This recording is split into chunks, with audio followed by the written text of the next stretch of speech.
Hello guys, आप सभी का स्वागत है मेरे चैनल में। चलिए इस पार्ट को स्टार्ट करते हैं। शाम का वक्त हो गया है और भालू एक जगह पर बैठकर सनबे को मैसेज कर रहा होता है। सनबे, आप कहाँ हैं? मैंने हर जगह खोज लिया लेकिन मैं आपको कहीं ढूंढ नहीं सका। यह सब मेरी गलती है, प्लीज़ कॉल उठाइए। आई एम सॉरी सनबे, सब कुछ मेरी गलती है। प्लीज़ सनबे, मुझे माफ़ कर दीजिए, मैं आपसे विनती करता हूँ। ये सब मैसेज करते हुए भालू बहुत ही ज़्यादा परेशान होता है।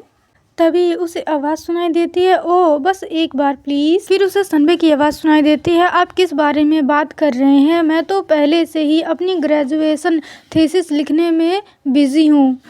इस आवाज़ को सुन के भालू चौंकते हुए कहता है, रुको, यह आवाज़ तो सनबे की है। और सनबे एक लड़के से बात कर रहे होते हैं और वो लड़का सनबे से अपनी मदद करने के लिए कह रहा होता है कि जब आप आसपास होते हैं तो सभी लोग आएंगे। तो सनबे इस बात पर कहते हैं, तो क्या आप मेरी बिल को चुकाएंगे? उन दोनों को ऐसे बातें करते हुए देखकर भालू अपने मन में कहता है, मुझे पागलों की तरह परेशान करने के बाद आप यहाँ ऐसे आराम कर रहे हैं जैसे कुछ हुआ ही ना हो। मैंने आपको हर जगह ढूंढ लिया लेकिन आप मेरा फ़ोन भी नहीं उठा रहे हैं और लगातार आप मुझे इग्नोर कर रहे हो, चाहे आप मुझे देखने से कितना भी नफरत करते हो। यह तभी सनबे की नज़र भालू की ओर जाती है और वो भालू की ओर देखने लगते हैं। तो वो लड़का पूछता है, आप किस ओर देख रहे हो? क्या कोई वहाँ पर है? ये सब सुन के भालू भी उस ओर देखने लगता है। तो सनबे उस लड़के के आंखों के सामने आ जाते हैं। तो वो लड़का कहता है, रुको, क्या यह वही लंबा लड़का है? ये कहते हुए वो लड़का भालू की ओर देखने की कोशिश कर रहा होता है। तो सनबे उस लड़के का चेहरा पकड़ के अपनी ओर करते हुए कहते हैं, जब तुम मुझसे बात करना चाहते हो तो इधर उधर देखना बंद करो। सनबे की ऐसी हरकत से वो लड़का ब्लश करने लगता है और ये देखकर तो भालू पूरी तरीके से शॉक्ड होकर अपने मन में कहता है, मेरा अंतर्मन मुझे सब कुछ बता देता है। सनबे के लिए वो लड़का कौन है? शायद कोई एक्स लवर या कोई ऐसा व्यक्ति जो तुम्हारे लिए भावनाएं रखता हो। क्या उस व्यक्ति के साथ भी तुम्हारा अच्छा यौन संबंध था? उस लड़के के साथ कैसा रहा? क्या सब ठीक था? और वहीं पर वो लड़का सनबे से मुस्कुराते हुए कह रहा होता है, तो आप कह रहे हैं कि आप मेरी मदद करेंगे? तो सनबे कहते हैं, मुझे नहीं पता, मैं इस बारे में सोचूंगा। तभी भालू अपना हाथ आगे बढ़ाकर सनबे के हाथों को पकड़ के अपनी ओर घुमाता है, जिससे सनबे काफ़ी ज़्यादा कंफ्यूज हो जाते हैं। और भालू उनसे कहता है, तो तुमने मेरा फ़ोन क्यों नहीं उठाया? तुम्हें तो अच्छी तरह से पता था कि मैं तुमसे बात करने की कोशिश कर रहा हूँ। वह लड़का भी मेरे जैसा ही एक और है ना? ये सुन के सनबे कहते हैं, क्या? तुमने अभी क्या कहा? जो भी कहना है वह साफ साफ कहो। तो भालू कहता है, जब तक यौन संबंध अच्छा है, क्या आप किसी के साथ भी ठीक हैं? इसी के साथ सीन शिफ्ट होता है। भालू एक डेस्क के ऊपर बैठा होता है और सनबे दरवाजे को लॉक कर रहे होते हैं। तभी भालू कहता है, सनबे। तो भालू उस ओर देखते हैं। भालू कहता है, सनबे, क्यों? तुम मेरे कॉल को अनदेखा क्यों कर रहे थे? यह सुन के सनबे भालू की ओर देखते हैं और उसकी ओर आते हुए कहते हैं, तुम पागल हो गए हो। ये सुन के भालू कहता है, कम से कम मुझे यह तो बताओ क्यों? तो सनबे उससे कहते हैं, मैंने तुम्हें पहले ही चेतावनी दी थी, किसी और के साथ मत उलझो। ये सुन के भालू आश्चर्यजनक से सनबे की ओर देखता है। तो सनबे उससे कहते हैं, तुम वही कपड़े पहन रहे हो जो मैंने तुम्हारे लिए खरीदे थे। तुम बहुत सुंदर दिख रहे हो। फिर तुम नशे में धुत होकर किसी और के कंधे पर झुक के सो रहे हो। यदि तुम मेरी जगह होते तो क्या तुम नाराज नहीं होते? तुम्हें खुद कितना पीना चाहिए, तुम्हें इसकी सीमा भी नहीं मालूम।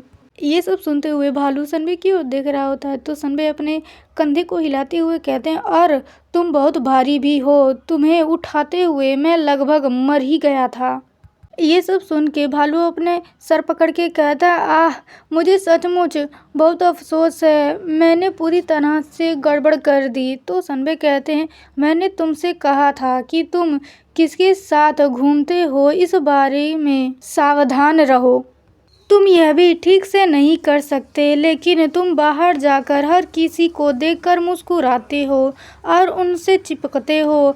इससे तुम काफ़ी ज़्यादा चीप लगते हो। ये सुन के भालू सनबे से पूछता है, क्या कहा आपने? और अपने मन में कहता है, चीप? क्या मैंने सचमुच ऐसा किया? क्या इसलिए तुम मेरे साथ ऐसा व्यवहार कर रहे हो? लेकिन मैं भी अंदर ही अंदर मर रहा था तुम्हारे साथ उन लोगों को देखकर। इतना ज़्यादा इस सालू खुद को महसूस कर पा रहा था उन लोगों के साथ। तुम्हारे पिछले रिश्तों से भी मैं नफरत करने लगा हूँ, जिन्हें मैं जानता तक नहीं। ये सब सोचते हुए भालू कहता है, क्यों? यह हमेशा इस बारे में क्यों होता है कि आप क्या महसूस करते हैं? ये सुन के सनबे कहते हैं, क्या? तुमने अभी मुझसे क्या कहा? तो भालू कहता है, आपको भी गुस्सा आता रहता है ना? यह उबलता ही रहता है, वह गुस्सा जो अंदर से उठ रहा है ना? ये सुन के सनबे अपने मन में कहते हैं, आखिरकार तुम कहने की कोशिश क्या कर रहे हो? तभी भालू आगे कहता है, मुझे भी ऐसा ही लगता था इससे पहले कि हम साथ होते। आपके लिए कुछ भी मायने ना रखने के बावजूद मैं आपके साथ खड़े रहकर एक व्यक्ति से ईर्ष्या करता था। अब यह और भी बहुत ज़्यादा बदतर हो गया है। जब आप मुस्कुराते हैं, बात करते हैं और दूसरे लोगों को छूते हैं, मैं अनगिनत बार उन भावनाओं को दबाता रहता हूँ। आपको यह भी एहसास नहीं है कि आप अनजाने में उन सब चीज़ों के दौरान अपने पिछले एक्स प्रेमियों का जिक्र कर देते हैं। ये सुन के सनबे कहते हैं, क्या? मैंने कब ऐसा? तभी भालू कहता है, मैं उनके बारे में सुनना बर्दाश्त नहीं कर सकता। आपको पता है कि इससे मुझे दुख होता है। मैं भी जेलसी महसूस करता हूँ सनबे। ये सब सुन के कुछ देर तक सनबे भालू की ओर देखते ही रहते हैं। फिर उससे कहते हैं, मुझे विश्वास नहीं हो रहा है कि तुम इतने लंबे समय से इसे दबाए हुए थे। तुमने मुझे पहले क्यों नहीं बताया? तभी भालू उठते हुए कहता है, जब तक कि यह मेरा शरीर नहीं है जो आपके लिए मायने रखता है। ऐसा लगता था कि अगर यौन संबंध अच्छा नहीं हुआ तो तुम मुझे कभी भी छोड़ दोगे।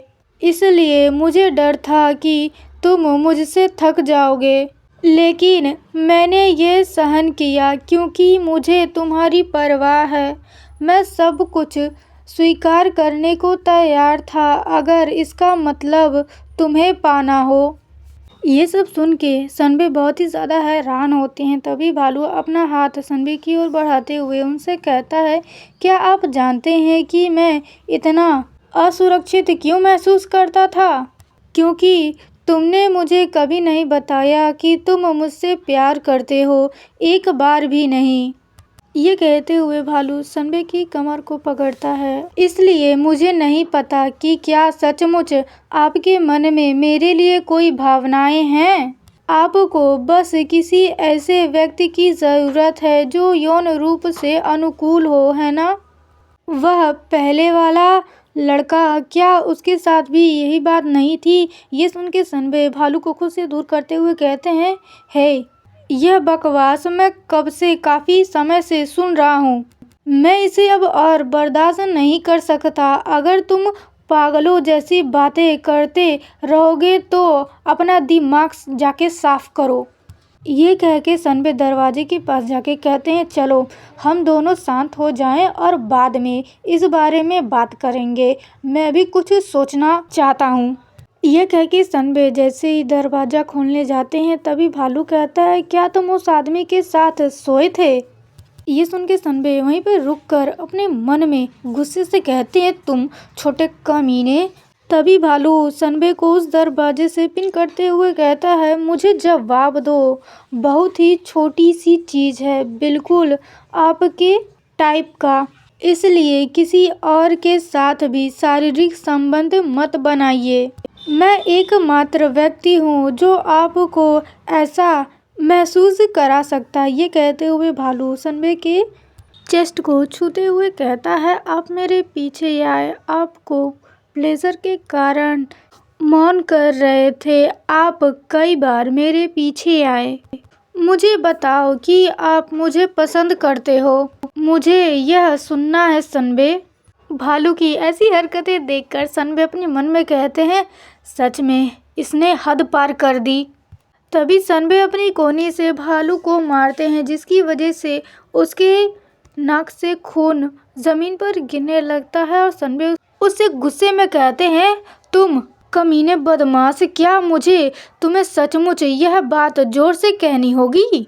ये सब सुनते हुए भालू मायूसी से सनबे की ओर देख रहा होता है और सनबे उस ओर देख के अपने मन में कहते हैं, अरे यार, इसका तो खून बह रहा है।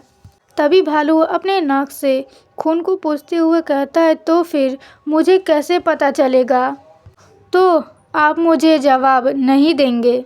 भालू को खुद की ओर इस तरीके से देखते हुए सनबे पसीने से तरबतर होते हुए कहते अपने मन में, अरे यार, मैंने गड़बड़ कर दी। और भालू वहाँ से जाते हुए कहता है, ठीक है, इस बारे में बाद में बात करेंगे। मैंने अभी कुछ समय जो पहले किया उसके लिए आई एम सॉरी। आप सही कह रहे हैं, हम दोनों को सोचने के लिए समय चाहिए। यह कहकर भालू उस दरवाजे से बाहर चला जाता है। ये देखकर सनबे हैरान होते हैं। फिर कुछ समय क्लास के अंदर खाली बैठे हुए ही कहते हैं, हाँ, यह मुझे पागल बना रहा है। फिर वो अपनी जेब से फ़ोन निकालकर डोंगजू के पास फ़ोन करते हुए कहते हैं, मैंने उसके चेहरे पर चोट कैसे पहुंचा दी, मेरा सर। तभी उधर से डोंगजू कॉल उठाते हुए कहता है, हे प्रिटी बॉय। और इधर सनबे कहते हैं, हे डोंगजू, कहाँ पर हो? मैं अभी बहुत बुरे मूड में हूँ, मेरे लिए थोड़ा शराब लेकर आओ। ये सुन के डोंगजू हैरान होकर कुछ पूछता उससे पहले ही ये चैप्टर फिनिश। मगर आगे क्या होने वाला है, आप लोग उसके बारे में क्यूरियस हैं तो ज़रूर चैनल को सब्सक्राइब करने के बाद लाइक कर दीजिएगा। और आप सभी को छठे की हार्दिक शुभकामनाएं।